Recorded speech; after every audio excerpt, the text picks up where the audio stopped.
cambio de orden ahora con Mauricio Pozo, ex ministro de Economía y Finanzas del Ecuador. ¿Cómo está, economista? Lo saluda Elsie Ballarino. Buenos días, un gusto estar con ustedes a la orden. Economista, esto de la ley del alivio financiero, ¿no? ¿Cuáles serían los principales beneficios de esta ley para los ciudadanos y sobre todo para las empresas y microempresarios? Bueno, el espíritu de la ley, hasta donde ha difundido el gobierno, es darle un respiro para la actividad económica de pequeñas empresas, personas, sobre todo a raíz del problema de la crisis energética que tuvimos el año pasado. Desde ese punto de vista, hay la motivación del gobierno para que a través de ciertas acciones de alivio financiero, obligaciones con banca pública, con banca privada, con el sector cooperativo y otro tipo de compromisos, sean de alguna manera reducidos, sean postergados, sean ablandadas las condiciones para darle un poco más de oxígeno al sector. ¿Qué es lo que creo yo que se puede empezar a notar sobre el particular? Que este es un fenómeno particular, es un fenómeno puntual que ocurrió, pero creo que lo de fondo no es necesariamente eso. El problema de fondo es que el país está sufriendo un problema de recesión económica el año pasado y de estancamiento probablemente en el presente año. Y esto hace que la actividad económica en general no esté más dinámica, no haya mayor contratación de personal. Es más, no solo que no hay, sino que se ha deteriorado los niveles de empleo. Y esto probablemente no se va a corregir con acciones de esta naturaleza. Esto lo que va a dar es una bocanada de oxígeno, pero lo de fondo es que el país necesita inversión, sobre todo privada, para que esto se reanime, porque caso contrario pasarán estos meses donde se apliquen estas alternativas de alivio financiero y volveremos a caer en una situación complicada. Esto creo que hay que tenerlo bien presente. Y por otro lado, siempre cuidar también que esto no genere lo que se llama en economía un incentivo perverso. ¿A qué me refiero? A que los deudores, por ejemplo, de ciertos sectores, por ejemplo en banca pública, no crean que hay que empezar a sentarse hasta que venga la próxima condonación y no pagar los compromisos.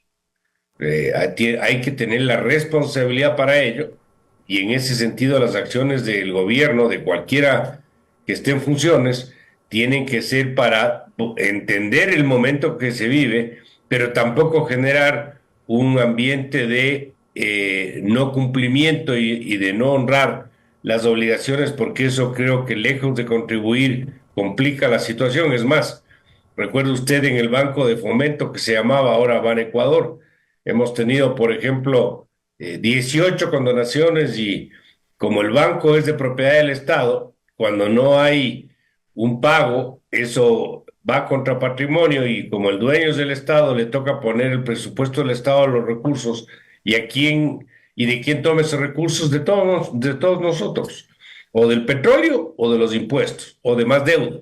Por lo tanto, algún rato la factura llega de una u otra manera. Entonces yo creo que esos son los principios sobre los cuales debe asentarse y entenderse cómo podría funcionar y cómo se podría administrar una ley como la que estamos conversando.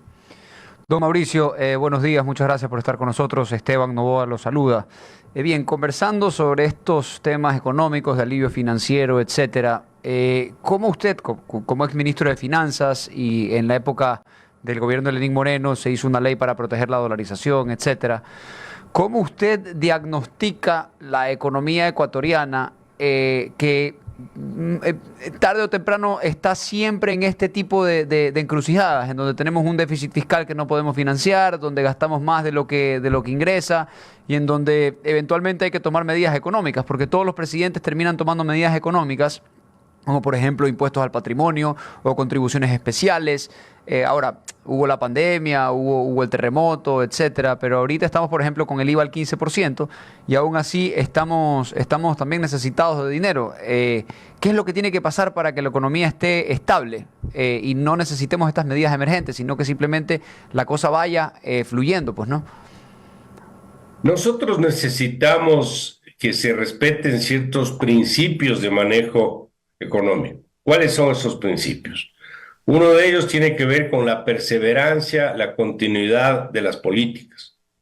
El gobierno en este momento tiene en ejecución un programa acordado con los multilaterales.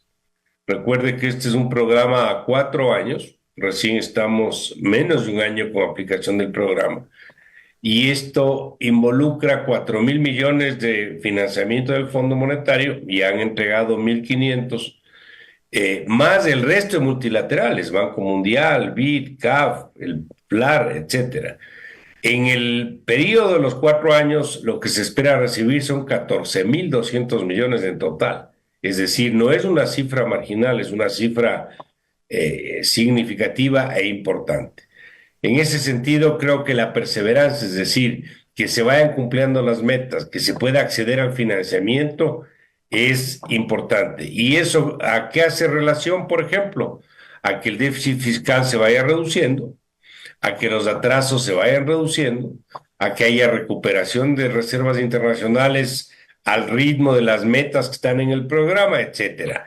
Es decir, que haya una suerte de perseverancia en el programa que se acordó hace meses atrás. Sin embargo, ahí le hago una preguntita, don Mauricio. Perdón que lo interrumpa, claro. Una preguntita. Pero eso, el financiamiento que tenemos de multilaterales efectivamente alivia, pero eso es deuda. Y eso no nos trae otro problema, por ejemplo, de ahora que si es que se concesiona y se concreta el tema de Sacha, recibimos 1.500 millones. ¿Esos 1.500 millones van a inyectarse en la economía o van para pagar deuda externa? A ver, tratemos de no mezclar los temas. Ese financiamiento que le menciono de los 14.200 es superior, no mucho lamentablemente, pero es superior a los pagos de deuda en el mismo periodo. Okay. Es decir, va a haber un ingreso neto para la economía y no solo es para pagar deuda. Eso como un tema. No es mucho, la diferencia será unos 1.500 millones, pero es peor que nada, pongámoslo en estos términos. De acuerdo. Sin embargo, para este año 2025 está previsto el que se levante financiamiento externo de 1.500 millones. Esto coincidentalmente es la cifra del proyecto el involucramiento de la empresa o del consorcio canadiense en el campo Sacha, que está ahora en plena discusión y lo podemos conversar. Pero ese es un tema que no está aclarado por parte del gobierno, a mi criterio. Creo que ha habido ahí una deficiencia en el asunto. Pero solo para terminar la idea anterior, si me permite, esos buenos resultados, llamémoslo así, de avanzar, que ha bajado el déficit no mucho, pero ha bajado en una proporción que va con las metas, que las reservas se han recuperado, reservas internacionales, etcétera, es una parte del tema. Pero la otra parte es donde no nos ha ido bien. Para ir respondiendo a su pregunta, ¿dónde no nos ha ido bien? Este es un país que tiene una década sin crecimiento. No ha crecido el Ecuador. El año pasado tuvimos recesión, ya vamos a tener las cifras de cierre. Y este año, si crecemos con un efecto rebote respecto del año pasado, probablemente sea del 1,5, que eso crece la población. O sea, en términos reales no va a haber espacio para mejorar el empleo. ¿Y por qué pasa eso? Porque no hay la inversión suficiente del sector privado. No se han identificado proyectos. El Estado sigue siendo obeso. Las reformas económicas no se han introducido. Reforma de la seguridad social. Una reforma laboral que facilite la contratación tampoco se ha dado. Los aranceles duplican el de los países vecinos. Es decir, esas reformas, que son muchas de ellas políticamente difíciles, no hemos podido avanzar. Y es ahí donde hay que poner el esfuerzo para que el país pueda crecer más rápido y pueda empezar a depender menos de deuda para no seguir en este círculo vicioso que usted bien anota. Pero para ello el país necesita crecer de una manera mucho más dinámica. ¿Cómo está? Muy buenos días. Verónica Guevara le saluda. La verdad es que si usted fuera un médico me deja con un mal diagnóstico. El país, una década sin crecimiento, obviamente, hemos pasado el COVID, emergencias sanitarias, ahora las estamos viviendo, recesión, falta de inversión, reformas, aranceles. ¿Qué nos espera? Veo que la ley da mucho fomento en la área social. Ya, pero ¿qué hablamos del futuro para tener más inversión? El Tratado de Libre Comercio que se espera para abril, tratar de llegar a que Ecuador se aparte, inversión extranjera como la que estamos buscando ahora en el campo petrolero. ¿Es la única forma de atraer inversión extranjera o también podemos fomentar de otra forma a los privados ecuatorianos, si hubiera más estabilidad tal vez política y económica? ¿Qué nos recomienda? A ver, un poco para usar su analogía con el tema médico, yo le diría, usted está mejor porque ha recibido todo el tratamiento y está tomando la medicación que le dio el médico. Pero le ha dicho también que tiene que mejorar su alimentación, le ha dicho que tiene que hacer deporte y le ha dado una serie de recomendaciones. Si usted no hace eso, probablemente se vuelve a enfermar. Entonces, un poco lo que le quiero decir con eso es que hay mucha tarea pendiente no cumplida. No la enfermedad se diría, que están tratando los síntomas y no la enfermedad. Y hay temas de fondo que no hemos resuelto, ¿verdad? Estamos con asintomatología, pero no hemos arreglado los problemas de fondo. El tamaño del Estado sigue siendo obeso y eso impide el que no tengamos esa adicción o que tengamos que seguir con esa adicción al endeudamiento, porque no nos alcanza la plata en definitiva. Le doy otro ejemplo. Las empresas públicas. El sector público no puede ser empresario. El que es empresario es el sector privado. El sector público está para regular, para supervisar, para sancionar si fuera el caso. Las empresas públicas en telecomunicaciones, en hidroelectricidad, la propia Petroecuador, etcétera, tienen que tener una administración absolutamente distinta, porque si no vamos a seguir en lo mismo. Parte del problema energético que tuvimos el año pasado fue por esa misma razón. Es decir, esa es una reforma. Contratar personal aquí es un martirio porque la ley es caduca, no se adapta a la demanda del mercado nacional, peor la demanda internacional. ¿Y esto qué necesita? Una reforma laboral. Ahí tenemos otro problema. Arancel promedio en el Ecuador, 12%. Arancel promedio en Colombia y Perú, competidores y vecinos nuestros, 5%. Eso encarece las importaciones y por lo tanto inhibe el crecimiento económico del país. Y así puedo seguirle citando problemas. El tema de los subsidios, 2.000 millones en el caso del diésel. Eso nos cuesta anualmente el subsidio que es absolutamente ineficiente. Las asignaciones sin rendición de cuentas. Usted entrega el 10% del ingreso petrolero a los GATS, el 20% del tributario, y no sabemos en qué se gasta la plata. A veces ni siquiera es un problema de plata, es un problema de gestión. Entonces, todo eso tiene que hacer el próximo gobierno, cualquiera que este sea. Si no, vamos a seguir con esta suerte de seguimos endeudándonos, que mañana otra vez revisemos el IVA, que otra reforma, que otro plan con los multilaterales, que será una tarea sin fin. Eso es precisamente lo que hay que cambiar. Economista, definitivamente la estabilidad económica, jurídica en un país se vuelve atractivo hacia afuera, ¿no? Para una inversión extranjera.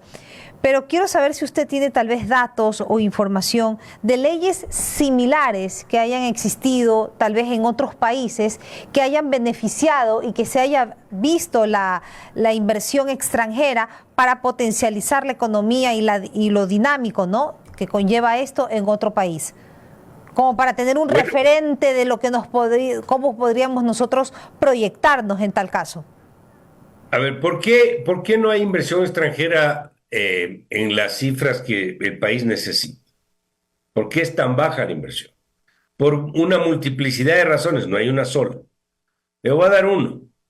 Incumplimiento de obligaciones con la comunidad internacional. El Ecuador ha declarado moratoria en algunas ocasiones, la última el 2008-2009, recordará, donde dijo no pagó la deuda, creó una comisión de auditoría, supuestamente la deuda cuando el precio se desplomó abajo, dijo, ahora recompro. Y los mercados respondieron, ok, y nos pasaron a cuenta a lo largo del tiempo. ¿Cómo nos pasaron a cuenta? Con la tasa de interés que nos ha tocado pagar para levantar fondos. ¿Eso en qué se refleja? Un riesgo país altísimo. Por lo tanto, hay que buscar que el riesgo país se reduzca. Y para eso hay que honrar las obligaciones, los compromisos. El otro tema, el asunto de los problemas entre el Estado y empresas que han invertido en el Ecuador. Los famosos arbitrajes, tenemos como 15 arbitrajes afuera, hemos perdido todos. Perdimos con Chevron Texaco, perdimos con Occidental y seguimos en esa ruta. El incumplimiento de los contratos es otra aversión a la inversión extranjera.